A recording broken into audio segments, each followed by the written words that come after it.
Started off orphaned. Adopted very young, started having contactee experiences about 6 years old, took trips to the ship between 8 and 10, watched myself get out of bed, walk out in the field, rise up in an orange cigar-shaped cloud. Loved going back, couldn't wait to. I had the nosebleeds and all that kind of stuff too. That was when I was young, and it hasn't stopped. I have ongoing. I speak from experience rather than theory or research, although I have done tons of research. I've been around the UFO community for probably 35 years. If anybody knows Jim Dilatoso, I've known him for that long, or just about that. And we have some great conversations. More recently, I suppose, I've decided within the last, I've been being asked to write a book for quite some time. So I wrote 7. And I'm on my 8th. 2 that you'll be interested in that I have here with me today are part of Zendor the Barbarian series, which you might ask why. Well, his wife came up with the title.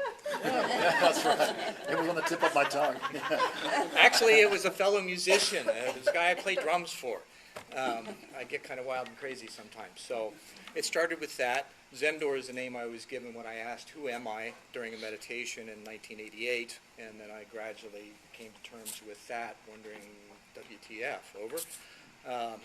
Found out that I am indeed part of the Ashtar Command, and some know me as Ashtar and Athena's son. And that has been a real challenge for me to come to terms with, let alone bear witness to and speak openly about.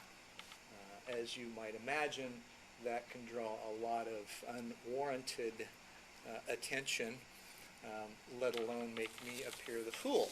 However, I've always heard that the fool is oft the wise. It's my experience. Okay? It's my story. I'm sticking to it. Right? I can only go by that, just as you can only go by your experiences. And hopefully those experiences will grow and change as we understand that this consciousness that we have is growing within us. The extraterrestrials, the Federation, the Ashtar Command, all they are doing is assisting in that process. I don't know that there's going to be, and nor have I heard, that there is going to be any direct intervention. That's up to us. What they do is they give all the encouragement, support, understanding, information, experiences, all of those things to help us stand up on our own 2 feet and allow the celestial consciousness that we are to condense into these forms here now.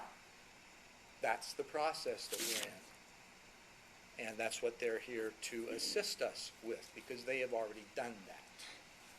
Speaking of technologies, anybody here had an anal probe?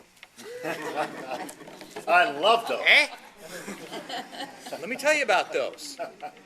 Please do. Okay? About colonoscopy? What are you talking about? Woke up on a table on board a ship one night with electrodes lining my sphincter, laughing.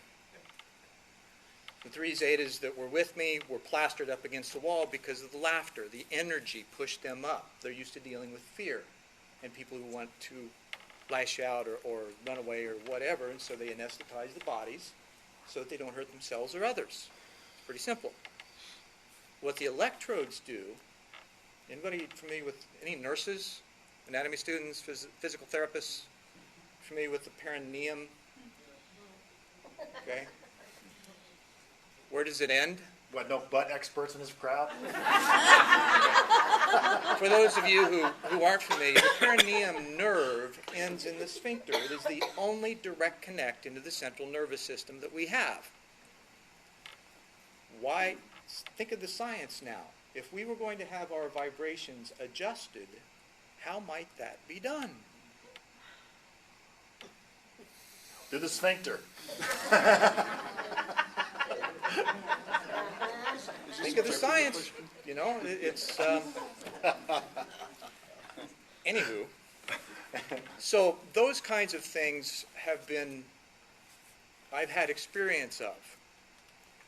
I've questioned the nature of why and how, and what is to come.